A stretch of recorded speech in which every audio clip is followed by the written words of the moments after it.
now. Survive the end days. Stay till the end of this video for immediate access to the full video of Survive the End Days. I'll also giving you the opportunity to get a free ebook, Emergency Preparation, How to Take Care of Your Family When Disaster Strikes. So please stay till the end of the video. Thanks.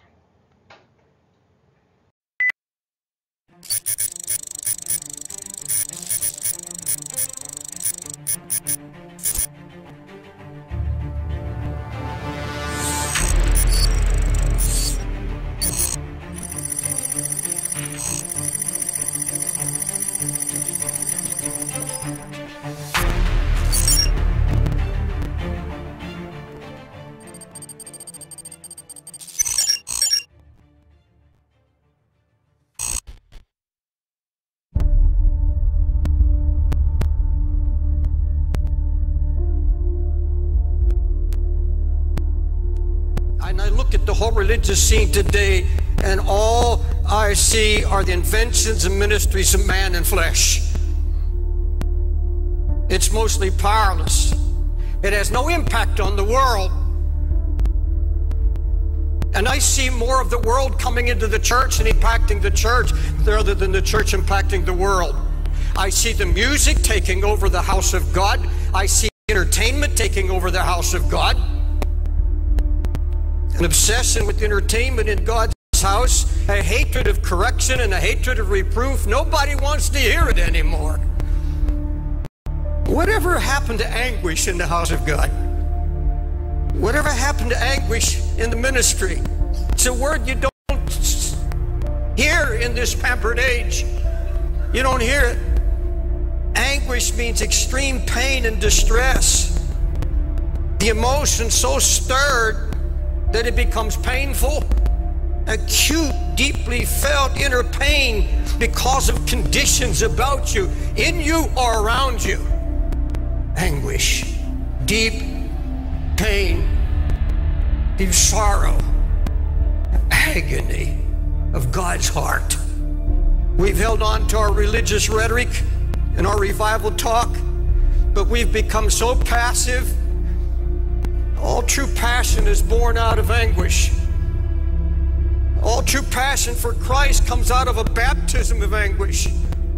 You search the scripture and you'll find that when God determined to recover a ruined situation, he would share his own anguish for what God saw happening to his church and to his people, and he would find a praying man and he would take that man and literally baptize him in anguish. You find it in the book of Nehemiah. Jerusalem is in ruins. How is God going to deal with this? How is God going to restore the ruin? Now folks, look at me. Nehemiah was not a preacher. He was a career man. This was a praying man. And God found a man who would not just have a flash of emotion, not just some great sudden burst of concern and then let it die. He said, no, I broke down and I wept and I mourned and I fasted. And then I began to pray night and day.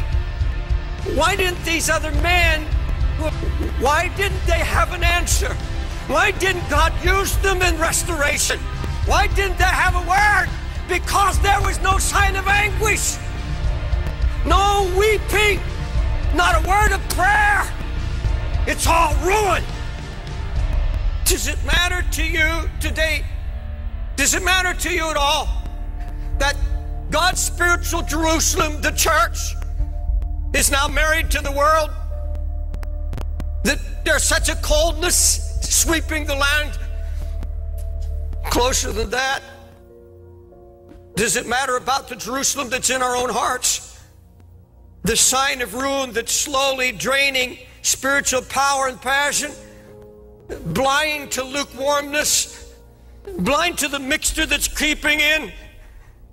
That's all the devil wants to do, is get the fight out of you and kill it. So you won't labor in prayer anymore. You won't weep before God anymore. You can sit and watch television and your family go to hell.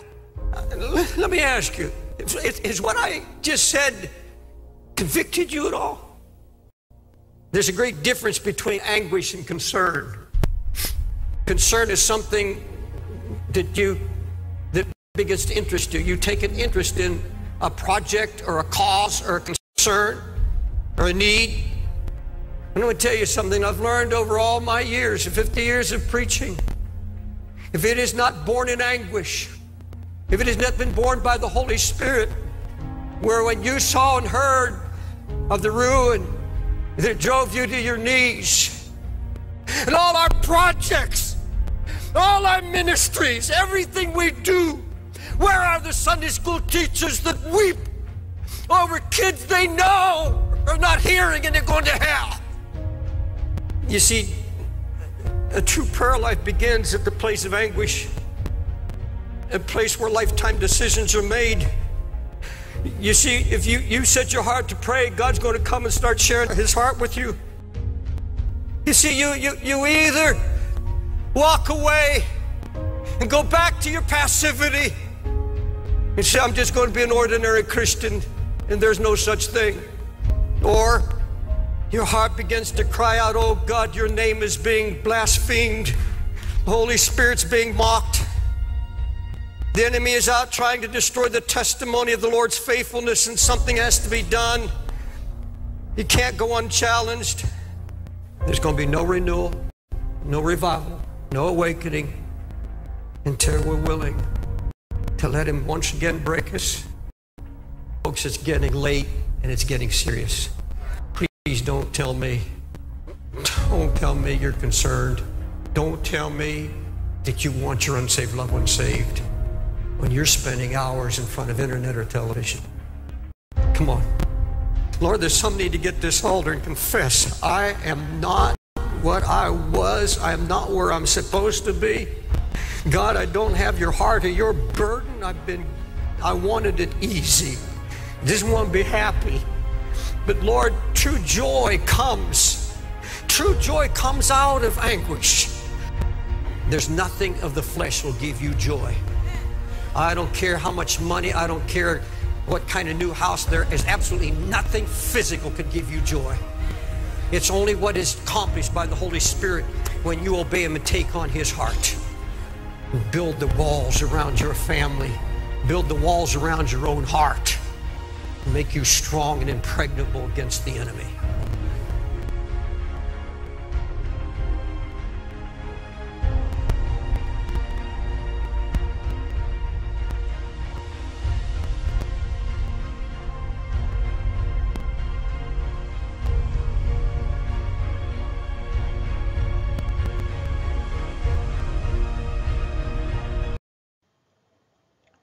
Click on the top link below this video to get more information.